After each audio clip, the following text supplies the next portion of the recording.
subscribe to our channel and press the bell icon. السلام علیکم عزیز طلباء و طالبات، سر عبدالستار خان اس یوٹیوب چینل میں آپ تمام کا استقبال ہے۔ 12th پولیٹیکل سائنس، علم سیاسیات، کوشچن نمبر 3 اینڈ 4، سوال نمبر 3 اور 4 کے امکانی سوالات کا سیٹ ہے 19 نمبرات کے لیے۔ چلیے شروعات کرتے ہیں۔ سوال نمبر 3 میں آتا ہے مندرجہ ذیل بیانات صحیح ہیں یا غلط، وجوہات کے ساتھ لکھیے۔ ہر ایک کے لیے 2 نمبر ہوتے ہیں۔ کل 5 سوالات کے جوابات لکھنے ہیں، آپ کو 10 نمبر ملیں گے۔ پہلا سوال ہے میانمار بھارت کا ایک قدیم دوست ملک ہے۔ اس کا جواب ہے بیان غلط ہے، کیونکہ میانمار پرانا نام برما ایک اندرون ملک دیکھنے والی فوجی ڈکٹیٹر کے زیر تسلط ملک تھا۔ دنیا کے سارے ممالک سے ان کے تعلقات نہیں تھے۔ میانمار میں جمہوریت کے قیام کے بعد سے اس کے اور بھارت کے تعلقات استوار ہوئے ہیں۔ دوسرا سوال ہے 1990 کی دہائی کے بدلتے عالمی نظام میں دہشت گردی سب سے بڑا اور اہم مسئلہ ہے۔ اس کا جواب ہے بیان صحیح ہے، کیونکہ 1990 کی دہائی کے بعد دہشت گردی کی وارداتوں میں مسلسل اضافہ ہوا ہے اور دہشت گردی پوری دنیا میں پھیل چکی ہے۔ پہلے دہشت گردی یا علیحدگی پسندی کا دائرہ کار محدود ہوتا تھا، لیکن اس کے بعد دہشت گردی کا دائرہ کار بہت بڑھ چکا ہے اور دہشت گردی کی تباہ کاریوں میں مسلسل اضافہ بھی ہو رہا ہے۔ تیسرا سوال ہے لوک آیکت سیاسی عاملہ کے خلاف شکایت کی بھی تحقیق کر سکتا ہے۔ اس کا جواب ہے بیان صحیح ہے، کیونکہ لوک آیکت ریاستوں کے تمام سرکاری عہدیداروں کے خلاف بدعنوانی کے الزامات کی تحقیق کر سکتا ہے۔ چوتھا سوال ہے اچھی حکمرانی کا مقصد قدرتی وسائل کا بھرپور استعمال کرنا ہے۔ اس کا جواب ہے بیان غلط ہے، کیونکہ اچھی حکمرانی کا مقصد حکومت کے جملہ کارکردگی کو بہتر بنانا ہے، اور یہ اس کو بہتر بنانے کے لیے سیاسی اور سماجی اقدار کو حوصلہ افزائی کرتی ہے۔ اس کا قدرتی وسائل سے کوئی تعلق نہیں ہوتا ہے۔ دیکھیے سوال نمبر 3 میں ہی مندرجہ ذیل بیانات صحیح ہیں یا غلط بتائیے، ان کی وجوہات بھی لکھیے۔ کوئی 5-10 نمبرات کے لیے آتا ہے، صحیح یا غلط کے لیے 1 نمبر اور وجوہات کے لیے 1 نمبر۔ اس طریقے سے ہر سوال کے لیے 2 نمبر ہوتے ہیں۔ یہ اگلا سیٹ ہے۔ پہلا سوال ہے آج بھی UK میں یورو کو بطور کرنسی استعمال کیا جاتا ہے۔ اس کا جواب ہے بیان غلط ہے، کیونکہ 1 جنوری 1999 سے عالمی کرنسی بازار میں جاری ہے اور تمام ہی یورپی یونین میں اسے تبادلے کی اکائی تسلیم کر لیا گیا ہے، لیکن UK میں بطور کرنسی استعمال نہیں کیا جاتا ہے۔ یاد رہے کہ UK میں یعنی یونائٹڈ کنگڈم انگلینڈ میں پاؤنڈ اسٹرلنگ استعمال کیا جاتا ہے۔ دوسرا سوال ہے غیر ریاستی ایکٹرز عالمگیریت کے دور میں بالکل ہی غیر متعلق ہو گئی ہے۔ اس کا جواب ہے بیان غلط ہے، کیونکہ عالمگیریت کے دور میں دنیا میں باہمی ربط پیدا ہوا ہے۔ تکنیکی ترقیات کی وجہ سے مواصلاتی نظام میں ترقی ہوئی ہے، دنیا ایک گاؤں بن چکی ہے۔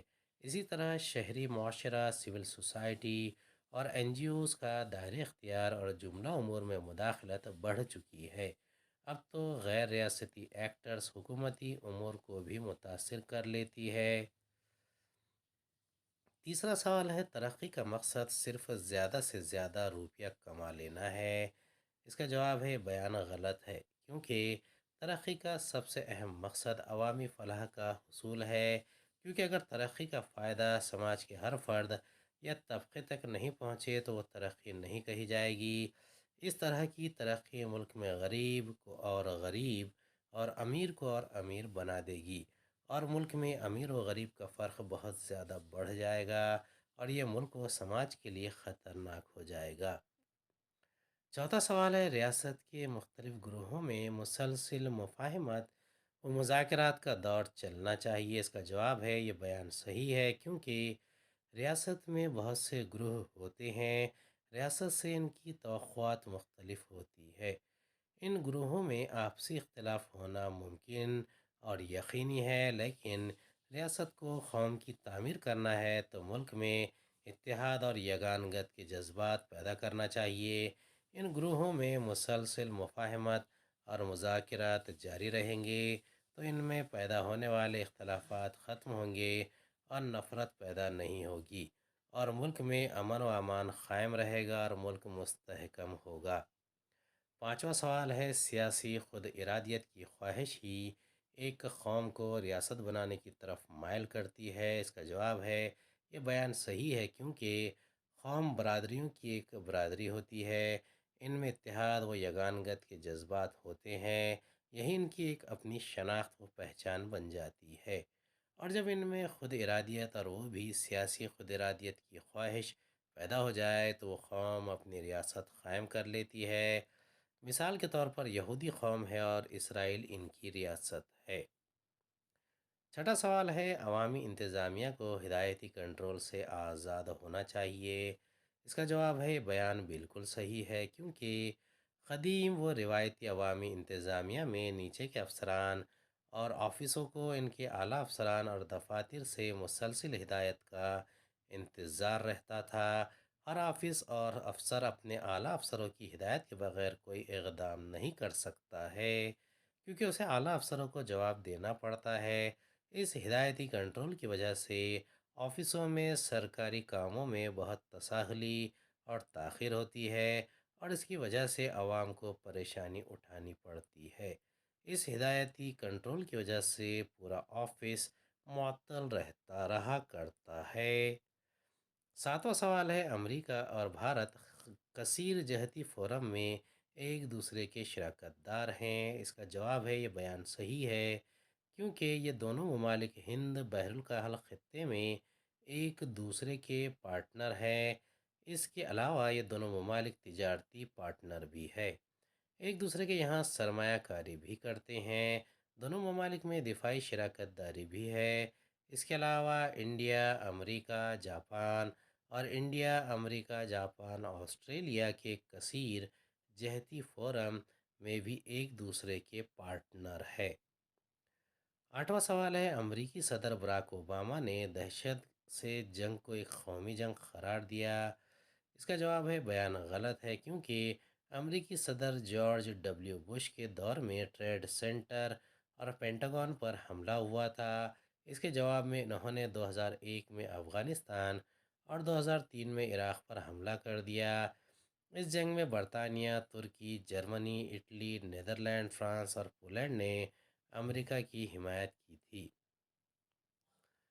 نواں سوال ہے، 1990 کے بعد مشرقی یورپ کے بہت سے ممالک نے امریکی ماڈل آزاد خیال جمہوریت کو اپنایا؟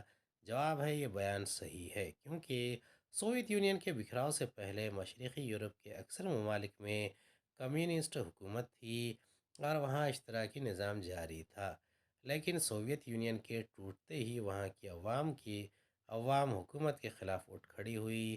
اس کے نتیجے میں وہاں آزاد خیال جمہوریت قائم ہو گئی۔ 10واں سوال ہے، بہت سے یورپی ممالک نے کوسوو کو آزاد ملک تسلیم کر لیا ہے؟ اس کا جواب ہے، بیان صحیح ہے، کیونکہ کوسوو یورپ کا ایک ملک ہے، اس پر سربیا کا قبضہ ہے۔ یہ ملک سربیا سے آزادی کا مطالبہ کر رہا ہے، لیکن سربیا اسے ابھی تک آزاد نہیں کر رہا ہے، لیکن اس کے باوجود کوسوو کو بہت سے یورپی ممالک نے آزاد تسلیم کر لیا ہے اور اس سے تعلقات بھی بنا لیے ہیں۔ سوال نمبر 4 ہے، درج ذیل کے باہمی تعلق کی وضاحت کیجیے، کوئی تین۔ یہ ہر ایک سوال کا جواب 3 نمبرات کے لیے آتا ہے۔ پہلا ہے، ماحول سے کیا مراد ہے؟ اس کا جواب ہے، وہ تمام اشیاء جن سے ہمارا اطراف ارد گرد تیار ہوتا ہے اسے ماحول کہتے ہیں۔ ان میں قدرتی اشیاء، مٹی، چٹانیں، فضا، ہوا، پانی، آب و ہوا، چرند پرند، انسان، درخت، پودے اور انسانوں کی تعمیر کردہ عمارتیں، سڑکیں، پل، ڈیم، بجلی، گھر وغیرہ سب ہی شامل ہوتے ہیں۔ دوسرا سوال ہے، 1972 کو اقوام متحدہ نے ماحولیاتی زوال کو اپنے ایجنڈے میں کیوں شامل کیا؟ اس کا جواب ہے، 1972 میں پہلی بار معاشی ترقی کے نتیجے میں ماحولیات کی تباہ کاری کو محسوس کیا گیا اور پایا گیا کہ انسانی زندگی کے لیے مسلسل خطرہ ہیں۔ اس لیے 1972 میں اسٹاک ہوم میں اقوام متحدہ کی قیادت میں انسانی ماحول پر ایک عالمی کانفرنس منعقد کی گئی۔ جس میں انسانی ماحولیات کے تحفظ پر غور کیا گیا اور اس کی حفاظت کے لیے اصول و ضوابط بنائے گئے اور ماحولیات کے تئیں بیداری کی مہم شروع کی گئی تھی۔ تیسرا سوال ہے بھارت کا اندرون ملک سرمایہ غیر ملکی سرمایہ۔ اس کا جواب ہے بھارت ایک ترقی پذیر گنجان آباد ملک ہے۔ اس میں ملکی سرمایہ بہت ہی کم ہوتا ہے، اس لیے صنعت، تجارت اور کاروبار کے لیے ملک کے اندرون سے سرمایہ کاری بہت ہی کم ہوتی ہے۔ بھارت کو معاشی ترقی کے لیے غیر ملکی سرمایہ کی بہت ضرورت ہوتی ہے، کیونکہ اسے ملک کے بنیادی ڈھانچوں کے ساتھ بڑی صنعتوں کے لیے غیر ملکی سرمایہ کی ضرورت پڑتی ہے۔ آج بھارت تمام سرمایہ کاروں کا گرم جوشی سے استقبال کر رہا ہے۔ چوتھا سوال ہے خواتین کی بااختیاریت اور پائیدار ترقی۔ اس کا جواب ہے بااختیاریت کے عمل سے خواتین کو اپنی زندگی کا اختیار دیا گیا ہے تاکہ وہ خود اپنی زندگی کی جملہ بنیادی ضرورتوں کو حاصل کر سکیں۔ اس عمل سے ان کی طاقت میں اضافہ ہوتا ہے اور وہ پوری خود اعتمادی سے کام کرتی ہیں۔ ان کی عزت نفس میں اضافہ ہوتا ہے اور سماجی، معاشی، نفسیاتی اور سیاسی لحاظ سے وہ حوصلہ مندی سے کام کرتی ہیں۔ پائیدار ترقی کے لیے ضروری ہے کہ فرد اپنی پوری صلاحیت اور قابلیت کا استعمال کرے اور معاشی ترقی حاصل کرے۔ جب خواتین بااختیار ہو جاتی ہیں تو وہ پائیدار ترقی کے عمل میں شریک ہو کر ترقی حاصل کر لیتی ہیں۔ پانچواں سوال ہے اچھی حکمرانی اور ای گورننس۔ اس کا جواب ہے اچھی حکمرانی کے لیے اس کا انتظامیہ ترقیاتی نوعیت کا ہونا چاہیے اور اس میں غیر سرکاری ایکٹرز، این جی اوز، رضاکار انجمنوں اور سماجی تنظیموں کو شامل کرنا چاہیے تاکہ انتظامیہ تاخیر و التوا کا شکار نہ ہو، لال فیتہ شاہی بدعنوانیوں سے پاک ہو۔ اس میں شفافیت، جواب دہی، ذمہ داریت، شراکتی، مؤثر اور قابل ہونا چاہیے، جب ہی حکمرانی کو ایک اچھی حکمرانی کہہ سکتے ہیں۔ ای گورننس حکمرانی کو ایک بہت اونچی مقام تک پہنچا سکتی ہے۔ آئی سی ٹی کی بدولت ڈاٹا کی اسٹورنگ، ڈاٹا کی بازیافت، پروسیسنگ اور ترسیل آسانی سے کم وقت میں ہو جاتی ہے اور حکومت کے تمام امور میں شفافیت، ذمہ داریت ہوتی ہے اور حکومتی امور میں ہونے والی تساہلی اور غیر ذمہ داریت کا خاتمہ ہو جاتا ہے۔ چھٹا سوال ہے گیٹ اور ڈبلیو ٹی او میں فرق واضح کیجیے۔ اس کا جواب ہے گیٹ کوئی عالمی تجارتی تنظیم یا ایجنسی نہیں ہے، بلکہ یہ تجارت کرنے والے ممالک کے درمیان کیا گیا ایک معاہدہ ہے۔ یہ معاہدہ 1948 میں ہوا اور اس معاہدے کے اصول و قوانین کے تحت بین الاقوامی تجارت ہونے لگی تھی۔ یہ general agreement for trade and tariff کہلاتا ہے۔ ڈبلیو ٹی او ایک بین الاقوامی جماعت یعنی ایجنسی ہے جسے ورلڈ ٹریڈ آرگنائزیشن کہتے ہیں۔ یہ گیٹ کو تبدیل کر کے 1995 میں قائم ہوئی ہے۔ یہ آزاد تجارت کو فروغ دیتی ہے، تجارتی رکاوٹوں کو دور کرتی ہے، تجارتی معاہدات کرواتی ہے اور معاہدات کی نگرانی کرتی ہے، تجارتی تنازعات کا حل مذاکرات سے کرواتی ہے۔ ساتواں سوال ہے آزاد خیال جمہوریت کی وضاحت کیجیے۔ اس کا جواب ہے آزاد خیال جمہوریت یہ امریکی ماڈل کی جمہوریت ہے۔ اس میں عوام کو بہت زیادہ نمائندگی دی جاتی ہے۔ اس کی خصوصیات درج ذیل ہیں۔ پہلا ہے اس میں ملک کے تمام بالغ افراد کو رائے دہی کا حق حاصل ہوتا ہے۔ دوسرا، حکومت سازی الیکشن کے ذریعے ہوتی ہے۔ تیسرا، ملک میں انتخابات آزادانہ اور صاف و شفاف ہوتے ہیں۔ چوتھا، ملک کی تمام سیاسی پارٹیاں انتخابات میں حصہ لیتی ہیں۔ پانچواں، ملک میں ہر فرد پر قانون کی پاسداری کرنا لازمی ہوتا ہے۔ امید ہے آپ کو ہمارا ویڈیو پسند آیا ہوگا۔ اگلے ویڈیو میں دوبارہ ملاقات ہوگی۔ خدا حافظ۔